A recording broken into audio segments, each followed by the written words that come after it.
माँ जी कुछ तो बोलिए। माँ जी आप इतनी जल्दी हमें छोड़कर नहीं जा सकती।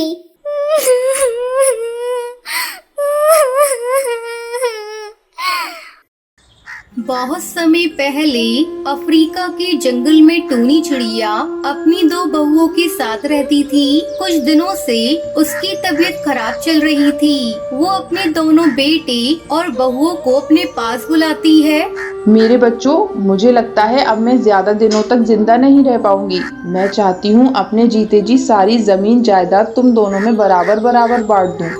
अरे माँ जी, आप अपनी मुँह से ये क्या अपशगुनी बातें बोल रही हैं? मरे आपके दुश्मन, आप जल्दी ठीक हो जाएंगी। नहीं टुनटुनी बहू, मेरा बुलावा ऊपर वाले के यहाँ से आ गया है। अपने जीते जी बंटवारा कर दूंगी तो चैन से मर सकूंगी।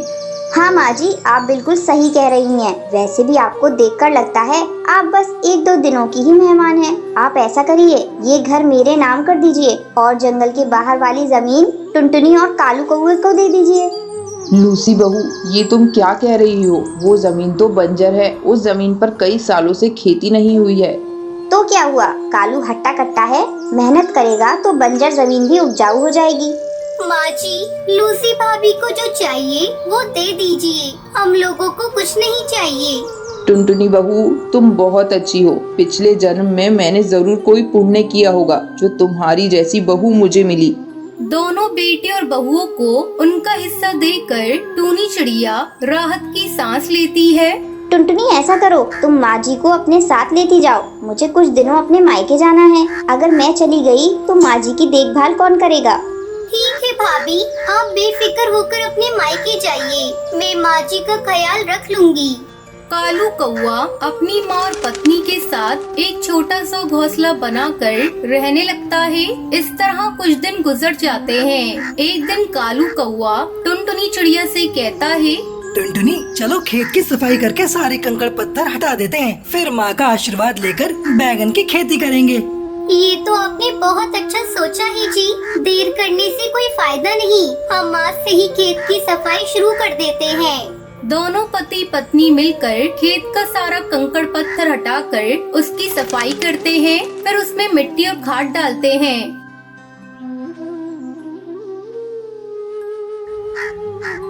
सुनिए जी, शाम हो गई है। अब बचा हुआ काम कल करिएगा। कालू टुनटुनी चिड़िया के साथ घर आता है। माँ जी कुछ तो बोलिए। माँ जी आप इतनी जल्दी हमें छोड़कर नहीं जा सकती।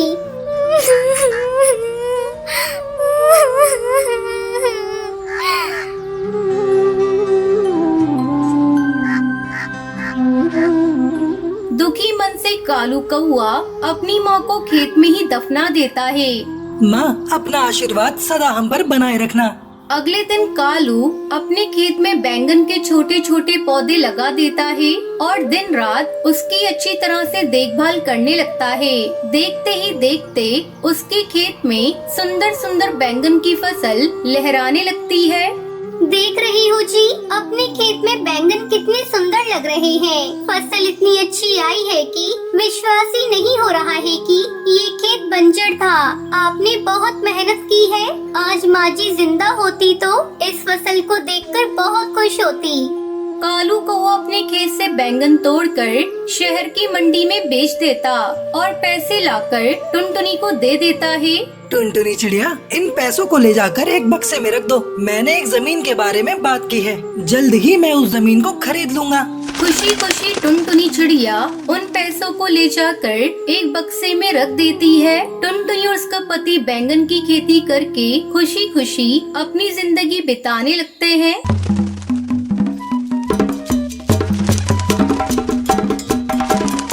टुनटुनी और मोंटू कबूतर की कल ही नई नई शादी हुई थी। एक दिन मोंटू कबूतर की माँ अपने बेटे और टुनटुनी से कहती है, बेटा, तो टुनटुनी को लेकर हनीमून पर चला जा। मैंने तुम दोनों की शिमला की टिकट बुक कर दी है। लेकिन माँ जी, आप अकेले यहाँ कैसे रहेंगी? बहू, तू चिंता मत कर। मैंने तेरी बुआ सास को यहाँ बुला लिया है। अगले दिन टुनटुनी और मोंटू कबूतर हनीमून मनाने के लिए शिमला के लिए निकल जाते हैं। अरे साफजी, आगे हवाई मोटर लेकर मत जाइए। भारी बर्फबारिश की वजह से आगे लैंडस्लाइड हुआ है, सारे रास्ते बंद है। मोंटू चलो वापस चलते हैं और कहीं होटल में रुक जाते हैं। टुनटुनी और मोंटू वापस जाने लगते हैं। तभी एक तेज हवा का झोंका आता है और मोंटू का हवाई मोटर एक पेड़ से टकरा जाता है। इस हादसे में मोंटू की मौत हो जाती है और टुनटुनी घायल हो जाती है। जब टुनटुनी को होश आता है तब वो देखती है वो एक हॉस्पिटल में है। डॉक्टर साहब, मेरी बहू बोल क्यों नहीं रही है? माँ जी, इन्हें सदमा लगा है, जल्दी ही बोलने लगेंगी। कुछ दिनों के बाद मोंटू की माँ टुनटुनी को घर लेकर आती है। घर आकर टुनटुनी की बुआ सास, भाभी आपको अभी भी समझ नहीं आया? आपकी बहू अपशगुनी है, आते ही इसने अपने पति को खा लिया। जी ऐसा मत कहो, मेरी बहू अब शगुनी नहीं है। मैंने अपना बेटा खोया है तो इसने भी तो अपना पति खोया है। इसमें इस बेचारी का क्या दोष? पति के गम में न ठीक से खा रही है न ठीक से बोल पा रही है। इसी तरह रोज बुआ सास टुनटुनी को कोसती रहती थी। मोंटू की माँ से टुनटुनी का उदास चेहरा देखा नहीं जा रहा था। ऐसे में एक दिन वो टुनटुनी से कहती है, टुनटुनी, तू अपनी पढ़ाई फिर से शुरू कर दे, तू फिर से कॉलेज जाना शुरू कर दे बेटा। माँ जी, मुझसे पढ़ाई नहीं होगी, मुझे मोंटू की बहुत याद आती है। मैं उसके बिना कैसे जीऊंगी आप बताइए। मेरी बच्ची, होनी को कौन टाल सकता है? मैं तुम्हारे साथ हूँ। मैं कल ही तुम्हारा एडमिशन कॉलेज में करा दूंगी। भाभी तुम पागल हो गई हो क्या? विधवा बहू को कॉलेज भेज रही हो? अब तो इसे भगवान का भजन कीर्तन करना चाहिए, ना कि पढ़ाई। देखो जीजी, पहले टुनटुनी मेरी बहू थी पर अब मेरी बेटी है। मैं अब उसके हर सुख दुख का ख्याल रखूंगी। अगर वो कॉलेज जाने लगेगी तो मोंटू के गम को भी भुला पाएगी और अपने पैरों पर भी एक दिन खड़ी हो जाएगी। अगले दिन से टुनटुनी कॉलेज जाना शुरू करती है। कुछ दिन ऐसे ही गुजर जाते हैं। एक दिन कुछ गुंडे टुनटुनी को छेड़ रहे थे। तभी कॉलेज का एक स्टूडेंट उन गुंडों से भिड़ जाता है। तुम्हें किसने इजाजत दी कॉलेज की चिड़ियों को छेड़ने की? शिक्षा के मंदिर में तुम सब गुंडागर्दी करने आते हो? चलो भागो यहाँ से, वरना मैं पुलिस को बुला लूंगा। पुलिस का नाम सुनते ही वो कौवे वहाँ से 9-2-11 हो जाते हैं। आपका बहुत बहुत शुक्रिया, आपने उन गुंडों से मुझे बचाया। इसमें शुक्रिया की क्या बात है? ये तो मेरा फर्ज था। आपकी जगह कोई और लड़की भी होती तो मैं यही करता। धीरे धीरे उन दोनों की नजदीकियाँ बढ़ने लगती हैं। टुनटुनी, तू हीरो से प्यार करती है तो उससे शादी क्यों नहीं कर लेती? क्या बताऊं बुलबुल, मैं विधवा हूँ, पता नहीं इसके घर वाले मुझे स्वीकार करेंगे या नहीं। ये बात जब टुनटुनी की सास को पता चलती है तो वो हीरो को बुलाती है। बेटा, मेरी जिंदगी का कोई ठिकाना नहीं। तुम बुरा न मानो तो मेरी बहू से शादी कर लो। माँ जी, इसमें बुरा मानने वाली बात कैसी? मैं टुनटुनी से शादी करने को तैयार हूँ और मैं अपने परिवार वालों को भी मना लूंगा। और कुछ ही दिनों बाद टुनटुनी और हीरो की धूमधाम से शादी हो जाती है। तो ये थी आज की कहानी। क्या आपको पता है मोंटू और टुनटुनी हनीमून मनाने के लिए कहाँ जाते हैं? अगर आपको पता है तो आप हमें कमेंट करके जरूर बताएं। अगर आपको ये वीडियो पसंद आई हो तो इसे लाइक और ऐसी कहानियाँ देखने के लिए मेरे चैनल को सब्सक्राइब करना न भूलें। टुन्नू चुड़ा कड़कनाथ सेठ के यहाँ काम करता था। अचानक एक दिन उसका सेठ कुछ पक्षियों को अपने ऑफिस से निकाल देता है। उन कुछ पक्षियों में टुन्नू का भी नाम था। सेठ, आप इस तरह हम पक्षियों को काम से नहीं निकाल सकते। हम लोग आपकी ईंट से ईंट बजा देंगे।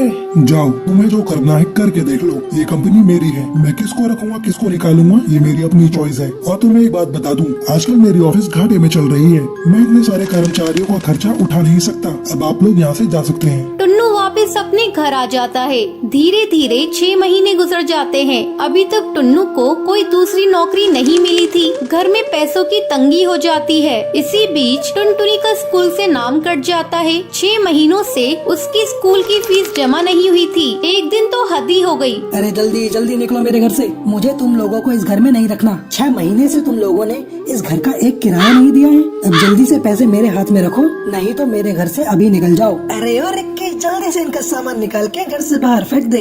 रिक्की घर का सामान बाहर फेंकने लगता है। भुल्ला भैया, ये तुम ठीक नहीं कर रहे हो। पहले कभी मैंने आपका पैसा रोका है? इस समय मेरे पति की नौकरी छूट गई है, इसलिए मैं पैसा देने में देर कर कर गई। रिक्की जल्दी से घर पे ताला लगा। भुल्ला टोनी की एक नहीं सुनता है और घर पर ताला लगा के वहाँ से चला जाता है। टोनी की नौकरानी उन्हें बेबस और लाचार देखकर उन पर तरस खाकर उन्हें अपने घर में ले जाती है। मालकिन, आज से मेरे गरीब खाने को अपने घर समझिए। यहीं पास के एक घर में मैं झाड़ू पोंछा करती हूँ, वो काम आप कर लीजिए। आपको कुछ पैसे मिल जाएंगे तो राहत होगी। हाँ रे, तू ठीक कह रही है। अब वो पहले वाले दिन तो रही नहीं मेरे। मैं कहीं काम कर लूंगी तो बच्चों की देखभाल करूंगी, तब तक टुन्नू जी भी कोई काम ढूंढ लेंगे। एक दिन जब टूनी झाड़ू पोंछा कर रही थी तो वो देखती है कि मकान मालकिन की लड़की एक आवारा लड़के के साथ बात कर रही है। उस समय मकान मालकिन भी घर पर नहीं थी। अरे ओ टोनी, मेरे दोस्त के लिए चाय नाश्ता लेकर आना तो। अभी लाई बेबी जी। जब वो लड़का चला जाता है, बेबी जी, आप जानती हैं ये लड़का बहुत आवारा है, आप इससे मत मिला जुला कीजिए। खबरदार जो तुम मेरे मामले में बोली तो। और हाँ, इस बात को मेरी मम्मी को मत बताना, नहीं तो तुम्हारी खैर नहीं। जब शाम को टूनी की मालकिन घर आती है तो बुलबुल टूनी की शिकायत उससे कर देती है। टूनी की मालकिन बिना कुछ सोचे समझे उसे घर से निकाल देती है। तब टूनी टुन्नू से कहती है, सुनो जी, मैं सोच रही हूँ क्यों न ठेले पर ये ढाबा खोल दिया जाए, लेकिन सोच रही हूँ इसके लिए पैसे कहाँ से लाऊं। टूनी, तुम चिंता मत करो, मैंने अपना हवाई मोटर गिरवी रखा था, मैं आज ही उसे जाकर बेच आता हूँ और तुम उस पैसों को लाकर ढाबा खोल लेना। हाँ जी, अगर भगवान ने चाहा तो अपने बुरे दिन जल्दी ही गुजर जाएंगे। आप जल्दी जाइए और जल्दी से पैसे लेकर आइए। टुन्नू अपना हवाई मोटर बेच देता है और उन पैसों से टूनी अपना ढाबा खोल लेती है। टूनी, तुम्हारे हाथ के बने कड़ी और चावल बहुत ही स्वादिष्ट है। आज तक मैंने ऐसे कड़ी और चावल कहीं नहीं खाए। हाँ हाँ बहन, तुम बिल्कुल सही कह रही हो और दाम भी बहुत कम है। धीरे धीरे टूनी के ढाबे पर भीड़ लगने लगती है। टूनी इतनी दयालु थी कि वो गरीबों को मुफ्त में खाना खिलाती थी। टूनी की अच्छी कमाई हो रही थी। एक दिन टूनी ढाबे का सामान लेने बाजार जा रही थी, तभी वो देखती है, अरे ये गुंडा मवाली तो मालकिन की बेटी से जबरदस्ती कर रहा है। मैं कैसे मालकिन की बेटी को इससे बचाऊं? टुन्नू को यहाँ फोन करके बुलाती हूँ। टूनी टुन्नू को फोन करके बुलाती है। क्या हुआ टूनी, तुम घबराई हुई क्यों? टुन्नू जी, आप ढाबे के पास पीपल वाली पेड़ पर आ जाइए। वहाँ एक गुंडा मालकिन की बेटी से बदतमीजी कर रहा है। साथ में 2-4 पुलिस वालों को लेते आइएगा। टूनी, तुम घबराओ मत, मैं अभी आया। टुन्नू जल्दी इंस्पेक्टर को लेकर वहाँ पहुँच जाता है। इंस्पेक्टर साहब, जल्दी से इस गुंडे को गिरफ्तार कर लीजिए। इंस्पेक्टर जल्दी से उस कालू बदमाश को गिरफ्तार कर लेता है। तब बुलबुल, टोनी बहन मुझे माफ कर दे, मैंने तेरे साथ बहुत बुरा किया था। इतनी देर में बुलबुल की माँ भी वहाँ पहुँच जाती है। टूनी, आज तूने मेरी बेटी को बचाकर बहुत बड़ा उपकार किया है मेरे ऊपर। मैं भी तुम्हारे ऊपर एक उपकार करना चाहती हूँ। मैं अपना कुछ पैसा तुम्हारे ढाबे में लगाना चाहती हूँ। अब तुम एक ढाबे की जगह एक बड़ा होटल खोल लो। टूनी, ना मत कहना, मुझे बड़ी खुशी होगी। मालकिन, आज आपकी वजह से मेरा सपना साकार हुआ है। इस होटल का उद्घाटन आप ही करेंगी। हाँ हाँ टूनी, क्यों नहीं। तुम जैसे नेक और भली चिड़िया की मदद करके मुझे बहुत बड़ी खुशी मिली। अब बिना समय गवाए होटल का उद्घाटन करते हैं। टूनी के अब गरीबी के दिन कट चुके थे। अब वो हंसी खुशी अपने परिवार के साथ जीवन बिताने लगी थी।